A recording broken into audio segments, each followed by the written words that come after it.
Semi-finals, everybody. Let's head straight into it. We have Cursed Hollow, and it's washed up against pepeMLady. I'm already getting trolled heavily, because as soon as we're jumping into the lobby, Richard just said, like, Atan is incoming just for Khaldor. So, obviously, they are watching the commentary, and, I mean, I'm pretty good friends with pretty much most of the players here. And pepeMLady, I believe 100% that sometimes they just pick Artanis to troll the shit out of me if they feel that they're going to lose the game anyways. But they're having quite a bit of fun with it. The last time they picked it was during Method Mayhem, and the first thing that happens after the tournament is over, I get a message from one of the guys. It's like, so did you like our Artanis pick? What did you think? And it was like, you guys lost. It's like, yeah, but it was funny. No, so super cool teams here. The Polish team on the right, Napierdalaj. And on the left side, of course, washed up after they just had that 2-1 victory over Inting for Ruby in the last series, in the quarterfinals. Which was a bit surprising that they didn't take it with a 2-0. Now we got Liming banned out. ETC, even after the slight nerf, gets banned against the Will Q. And we have also, yeah, Cassia banned, Urel banned, two of the really strong heroes we have in the meta currently. So let's check it out. Let's go. Greymane as the first pick. I'm seeing a bit of a trend here. Is this game number 5 or number 6 when we now see it picked in a row from Washed Up? Now that I think about it, it's actually game 5. Yeah. But yeah, that hero is definitely playing a huge role in the strategies now. So yeah, with that we have Greymane taken right away. Early pick. Cursed Hollow, obviously a map where Hazu, if he has a little bit of mercy for us, throws out the Vikings again. I don't really think it's gonna happen, but hey, a man can dream, right? Bill Q playing Johanna. We get Dylan Rhaegar. We talked about most of the changes in the current patch, of course, already. So Rhaegar, when it comes to his Bloodlust, now the duration got decreased from 8 to 6 seconds, which means that Ancestral is a little bit more attractive now in certain situations, depending on the composition. So that's another one. And we'll actually see what else they're going to play. But you can really tell that a big core of the strategies that is being played by Washed Up right now is the Deckard Cain for Banana Age and Hazu playing Greymane, or Greymane in general. It isn't only Hazu that plays him. Nico, of course, has played the hero too. The interesting part is actually that, like, honestly, Banana Age, he went from from granny to grandpa. That's what he did. He switched Ana out for Deckard Cain. That's what it feels like today. So he has a little bit of an affinity for the geriatric over here, it seems. So I don't know where he finds these guys, but the older the better, apparently. The only one that he hasn't really gone for with such a favor is Malfurion. And yeah, that guy's just mossy. That guy is well past his prime, so that's what's happening there.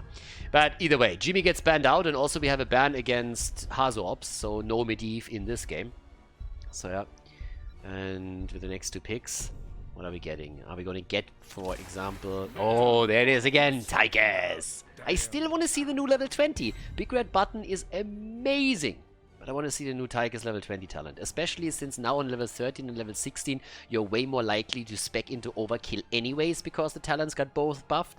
It would be awesome to also see that follow up on level 20, and then getting the extra armor, and also, of course, the cooldown reduction. So that would be super awesome. Just to see it a little bit in action right now. But of course, giving up on Big Red Button, do you really want to do that? Mike being picked again by Masquerade, and we got Nick on Zeratul. That terrifies me already. That's already terrifying without me even looking at the game itself. Nick in that situation now. Kerrigan apparently not appealing this time. Neither is the Tracer, so he's like, what else could I use to totally destroy them? Let's go for Zeratul today. So apparently he wants to start rivaling Tai and Dainu on that hero. Ritual, the last pick. So they're looking what can save this now. They need an offlaner still, and it is Azul. Our boy makes it in. A little bit bony over here. Cursed Hollow. Map number 1. Let's go, everybody. Game number 1 in the best of 3 series here in the semi-final of Panda Cup Qualifier number 1 between Washed Up and pepeMLady. Washed Up on the left for our first game. We got Hazu Ops on Greymane, Nick on Zeratul, Banana Age, playing Deckard Cain once again, Dequaza on Imperius, and Masquerade on me. To the right side, the Polish team with the Will Q on Johanna, Dyla on Rhaegar, Richu on Zul, Gore Rider on Sylvanas and Cesabos on Tychus. Alright, let's go. Level 1, the Move Unseen taken over here. Okay, already a bit of a different setup here for Nick and his Zeratul. A bit of a wraparound down to the bottom of the map from the 4-man, apparently trying to use Sylvanas. We got him with the Overwhelming Affliction on level 1. And there they go, trying to burn a tower down. Zeratul is already moving in from the top. Tower is about to be gone. Zeratul is still sitting in here. And Richu is the only one who rotated topside. Okay, they are trying to lock them in, and they catch one.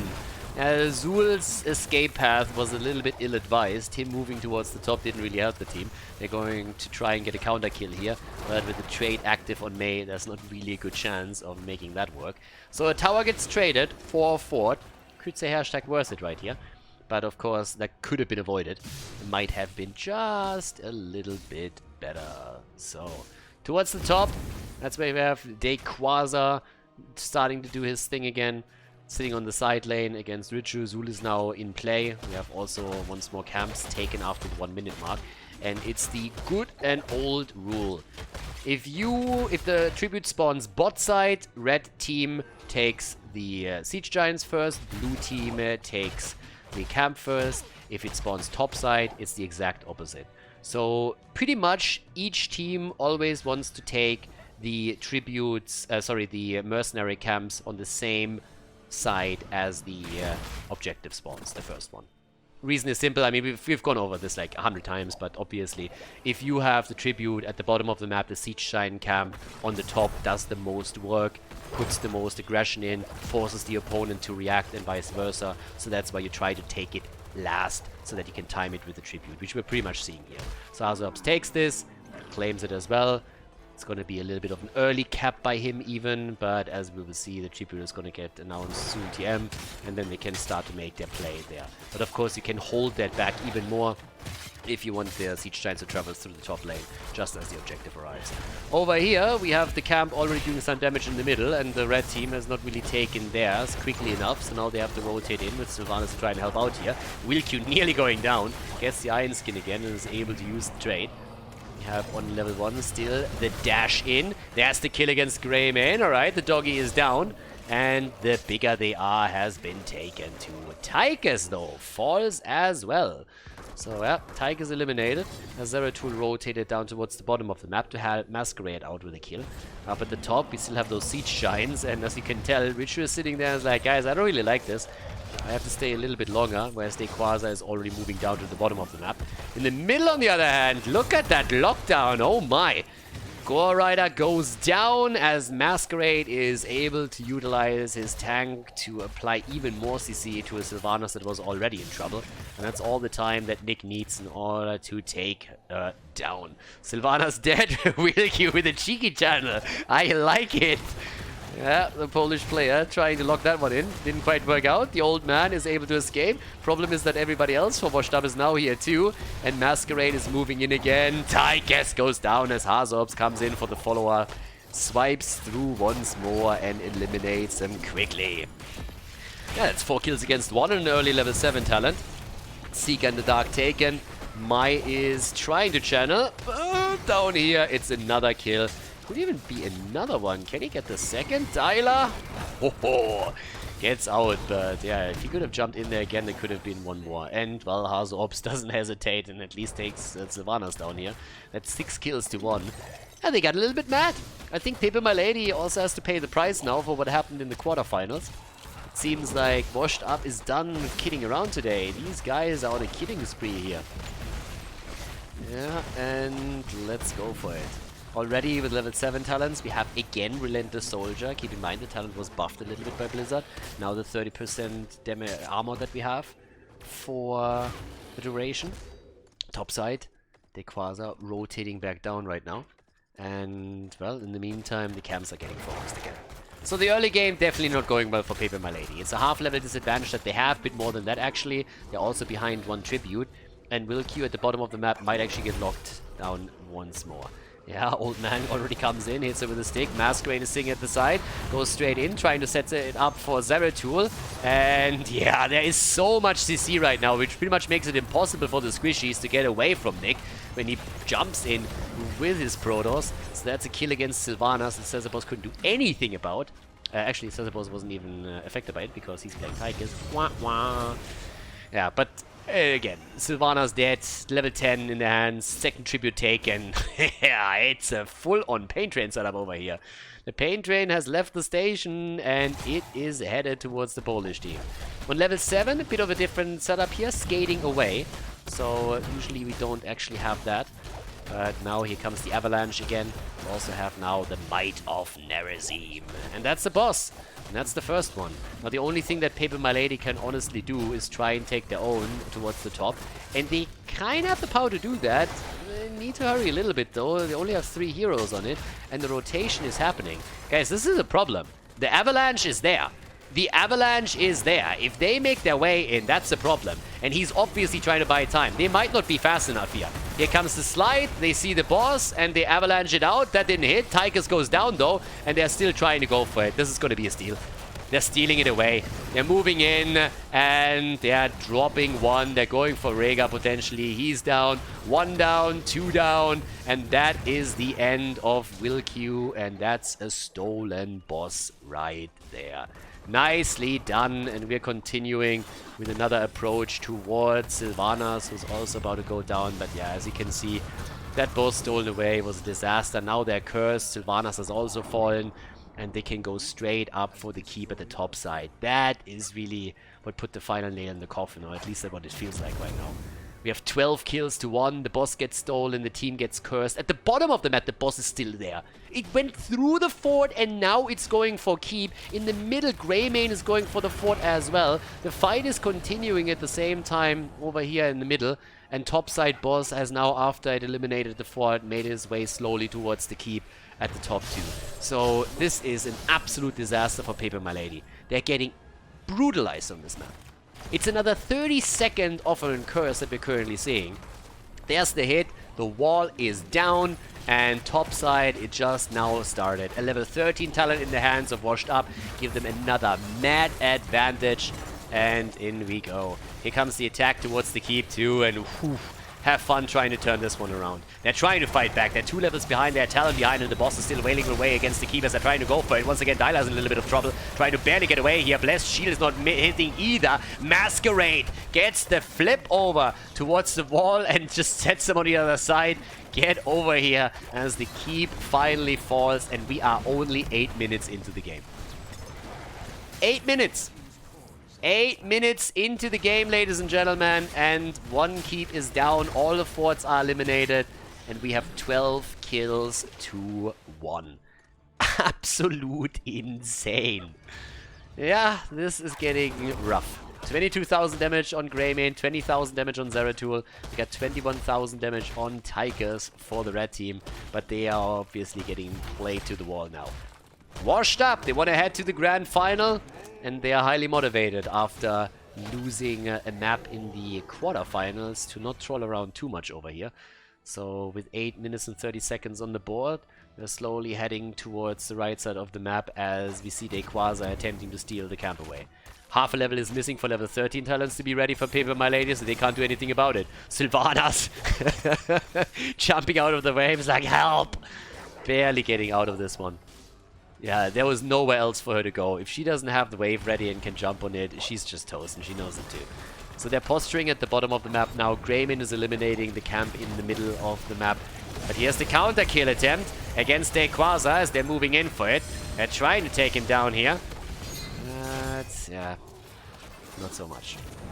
I haven't really pointed it out, but Ancestral Healing has been taken. So I mentioned it during the draft that now that we have Bloodlust nerfed a little bit, it's not only exclusively Bloodlust anymore, but instead it's Ancestral Healing now that we have in this game. And with the level 13 talent, now we have the Earth Shield again. So as usual, trying to buy those precious seconds that you need in order to get the Ancestral through. Oh my god, Zul down! Big ult from Banana Age. Big ult from him. The Ancestral comes through. Deckard doing his best to prevent the value, but oh my god. 13 to 1 kill. Gore Rider rushes out on 13. We have on Tyker's side, by the way, now also the talent. So he went into the spray and pray. As mentioned previously, it's not only a range increase now, but Blizzard buffed the talent so that you also slow down the target, which is of course huge. I mean, it gives you so much utility in a fight, and combined with the other talents that you want to take later, it's a fantastic tool in the arsenal. Nick is coming in, dishing out the damage slowly. And he's not done. He's coming back in. He wants to go for it. He gets a heal from Deckard Kane, and they're just ready to rock and roll over here. Especially since the blue team now has level 16, so these talent advantages just continue. Will Q is missing the Blessed Shield again. That's unfortunate. And he's immediately getting targeted and goes down as well. That was death number 14 on the side of the red team. Topside gets pressured. Bosses are up again. And of course, the blue team rotates in right away. Not hesitating. Immediately as the boss is up, it gets attacked. So they have the boss moving through the bottom of the map.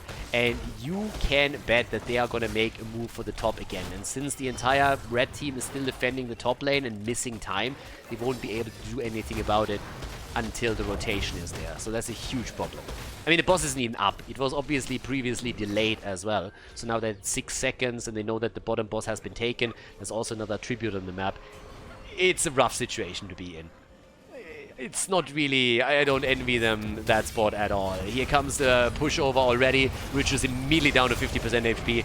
And look at Nick coming in from behind. He's trying to go for the destruction. There's the avalanche. Sylvanas is out. Down goes the first, down goes the second. They're going for the triple kill. Nick falls though. But it's a kill against Tychus too. Of course, besides all of this, the boss has now reached the keep at the bottom of the map. And therefore, one keep will at least fall. Gore Rider also goes down. They're going for the 5-man wipe pretty much. They can't quite get it, but that's 18 kills to 2 now. We have seen 20 kills in 12 minutes. In 12 minutes, and the keep is gone. Topside keep down. Keep at the bottom of the map is gone. And now the only question is, okay, what are we doing now? And they go for boss, of course. They go for the boss. And they're just saying, alright guys, let's finish this. Let's wait for Zeratul, buy a little bit of time, go for the boss here. We still have vision everywhere on the map. They see, thanks to the minion wave, Johanna at the bottom. They see, of course, Rhaegar at the core defending against the boss here, so they know that nobody is trying to contest this in the slightest, even with the level 16 talents that pepeMLady now has. But with Zeratul back on the map, he's going to make his way over towards the rest of the team, and they can go for a core now. They're 2 levels ahead. That's a stats advantage in their hands still, despite the fact that we're looking at even talents right now. It's gonna be rough. Tychus likely gonna go into his overkill talent on level 16 again. I mean, he has a few options, obviously, but here we have it.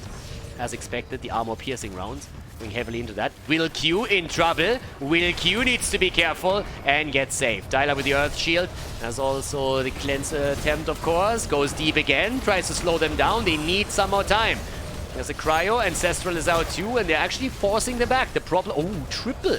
Gets the triple over here, and that isolates Zul, he falls, but that boss has not wasted any time to move to the core and take the shield down. Johanna is still in a bit of trouble, but still able to buy more time for the rest of the team. The problem is that they won't be able to take that boss down in sliders.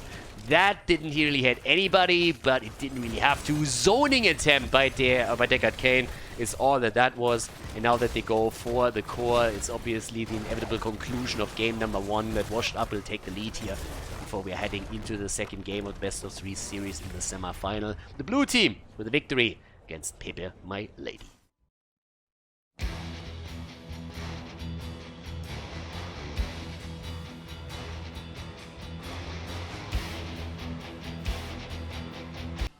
Game number 2, Dragonshire. A bit of a speed run from Washed Up on the last map as they took pepeMLady down. And it will be interesting if they can do it again in the same way. Because of course they want to go to the grand final right now.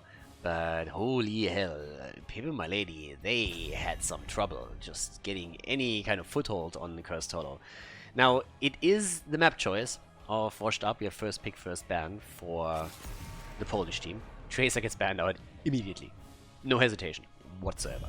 I guess, yeah, I was about to say, Urel and Rexa will most likely be either banned out or heavily targeted. Yeah, there's the Grey main ban. Someone finally picked up on the fact that Washed Up has been picking Greymane every single game ever since this tournament started today. Very early as well. And there's a Cassia ban, which means that Rexa is all of a sudden in play. ETC gets picked first. Insta-lockdown. And now it will become interesting. I mean, you should see a Rexa pick at this point, to be honest. The King of Dragonshire. We need a little bit of Rexa action over here. I would be very surprised if they don't lock it in. I actually expected the Polish team to go for him first. But yep, there's Rexa, and there is Mai again. Alrighty. Honestly, I could use my Snow Blast and Avalanche here. Spain is hot right now. Really is. A little bit of a fresh breeze would be nice. We got thunderstorms currently, though. The last 6-7 days we had like 3 thunderstorms. I think earlier today we had a small one as well. So yeah, at least we have that. Mostly at night, which is kind of cool. I personally love thunderstorms. I don't know, there's like a lot of people that are just like terrified. Well, not terrified, but they don't like them. They don't like the rain, the thunder, the lightning and all of this. I love it. Dude, if you have like a porch or something, or like any kind of setting outside where you can sit and you can just like watch it, you have a cold one. Beautiful. Absolutely amazing. Anyways, Deathwing and Liming get picked.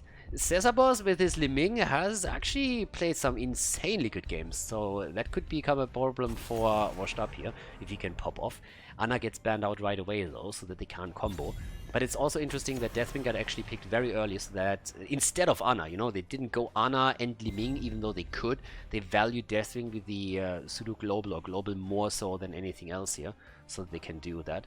So now Zeratul gets banned. Which leaves Karrigan open, actually, as it is.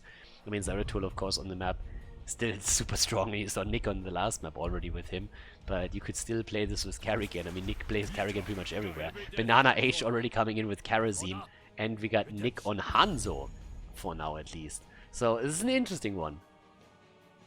This is actually kind of funny, because that's a lot of aggression that we have. Is that an Abathur game? Hazu and Abathur, think about it. You have Misha Abathur, you have Karazim Abathur. That would be amazing. I won't believe in it until I see it picked on Dragonshire, but it would be amazing. No pun intended. Dylan Tyrande, and we got Gore Rider on Phoenix. Okay. But yeah, I like the aggressive Karazim setup. Finally, he's not going for one of the oldies here. But yeah, I don't think it's going to be. But god, a Slugger here would be fantastic. Would be good for Karazim, for Rexa. But yeah, it's kind of unlikely.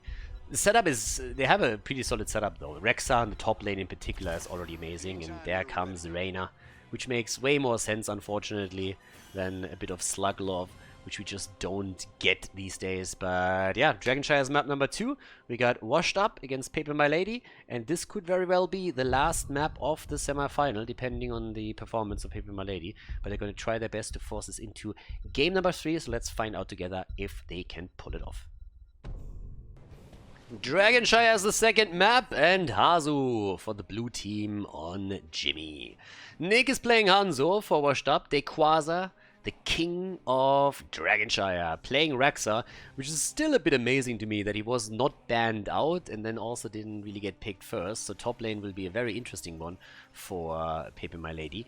We have Masquerade on Mei, we have Banana H on Karazim, and over to the right side, the Will Q on ETC, Cesarbos on Phoenix, Gore Rider on Liming, Dylan Tyrande, and Richo on Deathwing. Now, as so often, the reason why Rexa is just pretty much uncontested by most heroes on the top lane is simply because you're controlling 2 heroes at the same time. So you can hold the Shrine, and you can hold the lane experience. And no other hero can really do that. I mean, yes, if you would put the Vikings up or something, that's true. So it's... Oh my god, that's a Houdini right there. Look at that. Goodbye. That's an insta-kill. Stunned and stunned. That's an old school combo. ETC power slide into Tyrande stun, Hunter's mark applied, and goodbye. Oh my, that went really quickly against the tank player of Washed Up. So insta kill, pepeMLady starting this off quite well. So here on the lane, right now, it doesn't really matter too much. In a 1 versus 1 setup, Deathwing is obviously eating this for breakfast. But once that the objective is there, it's a whole different ballgame at the top lane, because you're pretty much looking at the macro aspect of Rexxar more so than anything else. His one-on-one prowess doesn't really matter in this setup. It's all about just how he controls space. And there he has the upper hand over Deathwing. That's something that Rexxar... Rexxar's just like way too good. Urel to an extent can play a little bit around it because you can just jump here the entire time, so that's kind of cool. But yeah, Deathwing will lose the lane eventually if nobody else moves up towards the top and helps out occasionally. So that's the big one. And yeah, that's always one of the things that you have to do when you're up against the Rexxar. You have to have either a mobile hero in your arsenal that occasionally makes a move towards the top, or you have to just simply like crush also your own 4-man and really dominate there. So initially, not really going to be a problem for Deathwing, but you can already tell that Rexxar is soaking experience here. Now the next minion wave comes through, and once that this gets pushed out, Deathwing has to make a choice. Do I stay here and hold the shrine, or do I hold the experience as the wave pushes in? And he even gets help. I mean, we even have now Kerosene moving in and helping out here at the top, as Jimmy goes for the camp, so they want to put even more damage on him, as if his situation on the top side was not already tricky enough. So there we go. He has to move back. Now the shrine is under full control. The camp got stolen! Oh my god, Cesapos actually made it to the camp. Now he's going to die for it, but holy hell. Sorry that I caught that a bit late, but damn. Jimmy went for the camp, Phoenix invaded and grabs it. Now, that would be amazing if that thing actually falls, but I don't think that this... Maybe if he can move in, I don't think so. This, on the other hand... Oh, what? He get interrupted? Did he actually get interrupted by Harry? No fucking way. Really? That was more or less a secure Dragonite, and then the Archer, hero that he is, moves in and steals it. Interrupts the channel just on the end of it, and now at the bottom of the map, Li Ming falls after they just got the kill on Mei. And all of a sudden, it's a double shrine control for Washed Up. Jesus, what a gangster minute that we just had here. First we looked at the steal on the camp, then we look at the hero archer denying the objective, and then kills at the bot, and oh my god. That's a great start into the game. Game number 2 delivering here at the Panda Cup. Level 7 talents are in. It's calamity time, ladies and gentlemen. And we also get the Warfare. Whereas on level 4 for Mei, we of course have once again the trait focused on. Level 7, let's see if we have Masquerade with the same setup that he played the last time. Yes, indeed. Goes for the skating away again, so not the backup battery, as we've seen in so many other games, but instead the skating away right here. Alrighty. Top side, yeah, this is the problem right now. So as the camp pushes in, he can of course easily rotate in here. Misha is still holding on to that for as long as he can, and then Rexxar is going to push this out even more and put Deathwing into a position where he has to make a decision. And that's always a little bit of a nuisance here for him. So still holding on to the control. Misha still rushing around a little bit. Deathwing wants the kill and gets it. Nice. Can actually take that out, but Misha is going to be back soon, TM. That's a great position actually for Deathwing now that Misha isn't here anymore. Gets good damage in against the wave. So yeah, that is going to delay things a little bit further. But as you can tell, Deathwing has to push back here so that he gets the experience, which means that he has to give up the shrine again. Misha is already back and holds it once more. And now Rexxar can just simply move into the middle again and push the lane out. So yeah, solid setup for him. Camps are taken in the meantime from the two teams. On level 7 we have Khaldor resistance. We also have, by the way, the blinding speed. And Phoenix has now been forced topside, as I said previously. Eventually you will have to rotate someone over there for it. Yeah, wanted to go for the camp, doesn't quite get it. Wilq goes in a bit too early, the rest of the team wasn't there. And Wilq is actually in trouble right now. He really wanted this one, but he can't get it, and now he is dead. 3 kills to 2. And now we have half a level missing until we're hitting level 10 for the two teams. And topside just continues as planned. With the help of Phoenix, Deathwing reclaimed the shrine. And now as this is pushed out, Misha, can you imagine how annoying it is to play against the Rex on the top lane? Deathwing is just sitting here. I'm a proud dragon. Why do I have to just simply run around the entire time and try to catch that bitch-ass bear over there? So yeah, he is not going to be happy about that. Misha is just sitting there having a great day, and now the rest of the team moves in with the 7-sided stride, and that's an insta-kill. So Deathwing's day is not going well. Not at all. I mean, right now, there's the rotation, and he's just sitting there. Nobody called it, or he didn't realize it. 7-sided strike to the face, gets blocked as well. Yeah, and that's him just dead. No chance at all. So Deathwing down, and top lane taken. They're fighting for the bottom shrine control so that they can go for the objective again. But, yep, in we go. Level 10 abilities now on both sides at least. Of course, we're looking for the mad avalanche play again. But, yep, here we have it. Will Q is sitting in the middle, and Phoenix has taken over at the top. So they're buying time, right? But it's annoying, and this allows for the camp to be taken at the bottom of the map. So that's another cool setup for them. So they're really using the time well. They realize they can't go for the objective just yet. They know that Phoenix is moving topside, so instead they just go for the camp that puts more pressure onto the wall at the bottom. And once that you eliminate the fountain here, for example, you make it very difficult for the opponent's team to hold the bottom shrine. It's nearly impossible at that point if you play your cards right. So breaking through the wall is a first step to achieve that. Masquerade rushing out over here, and Deathwing, Deathwing playing with Misha again. Yeah, and he's losing experience now. This is exactly the problem. He's losing experience now. This is all experience that's lost for him, so he can't really do anything about that. He holds on to the shrine instead. In the meantime, Phoenix is eliminated by Mei at the bottom. Arrow to the face. Ah, what a fucking play. And Will Q is trying to sneak in. Tyrande is down. And Will Q is trying to move out. They're already slowing him. But not sure if they can get the kill here. Well, they are pretty darn close. And yeah, he's dead too. Oh, beautiful. Masquerade falls. No, he doesn't. He has the trade still up. Oh, it would have been worth it regardless. But yeah, look at this kill. That one was fantastic. Look at the arrow coming in. Like the perfect arrow right here. That's a European arrow right on target. And then the snowball back and an insta-kill. What a play. What a play. Seriously. Oh, it's beautiful. How do you set a snowball up? That's how you do it. 8 kills to 2, level 13 talents in their hands. They grab the objective and move to the middle with it. The bottom fort has already fallen. And yeah, this is starting to slowly but steadily spiral out of control for pepeMLady. So off we go.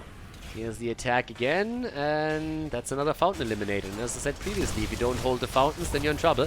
Nice! Gets the cryo block through, but he's still gonna fall, isn't he? Yeah, Masquerade is dead. They're not risking anything here, committing to Deathwing's ult as well. But of course, Deathwing is not the only dragon that we have.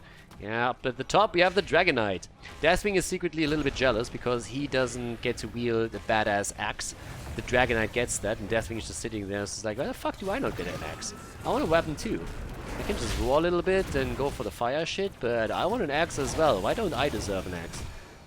And, well, Dyla is already in trouble. Dyla! Ooh, the boss get unleashed too, but they can't follow up with the damage. But it was close. 13 talents now on both sides. And, yep, there we go with the aluminium shell. Also the Wicked Inferno. But, yeah, the map control is slowly but steadily lost here, as you can tell.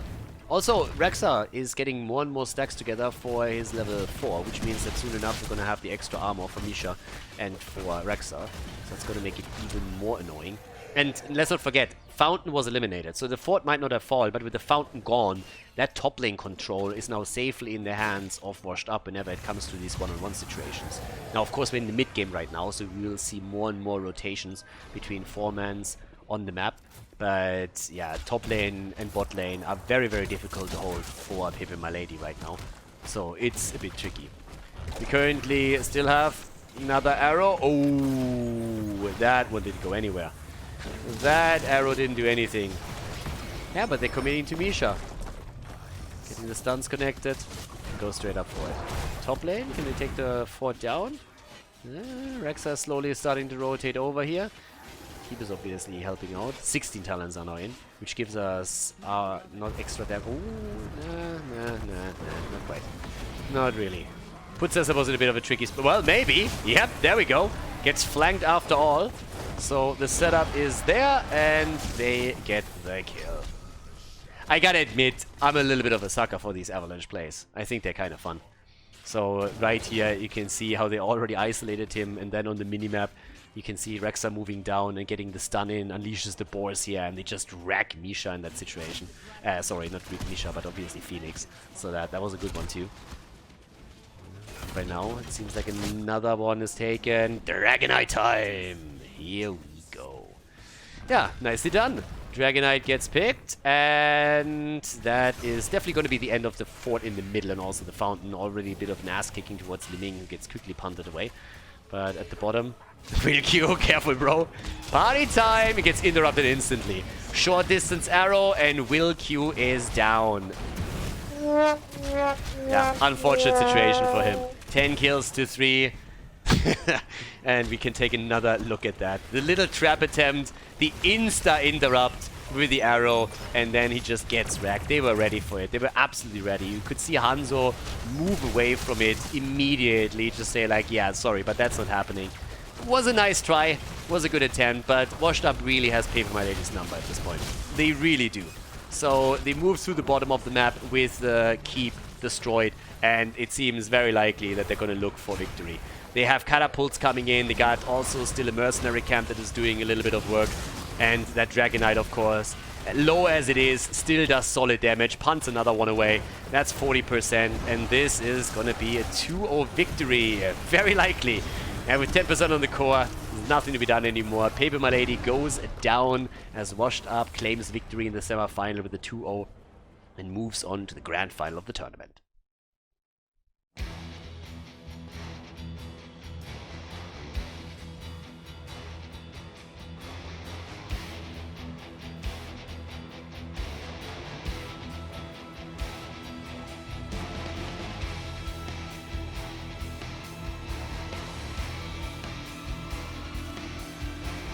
Thank you everybody for watching the video today. I hope that you enjoyed the show and the commentary.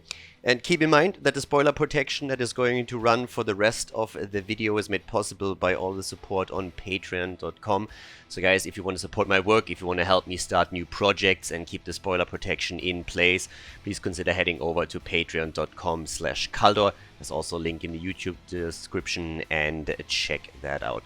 Thanks in advance, and see you guys next time with more esports coverage here on Khaldor TV. Have a great day.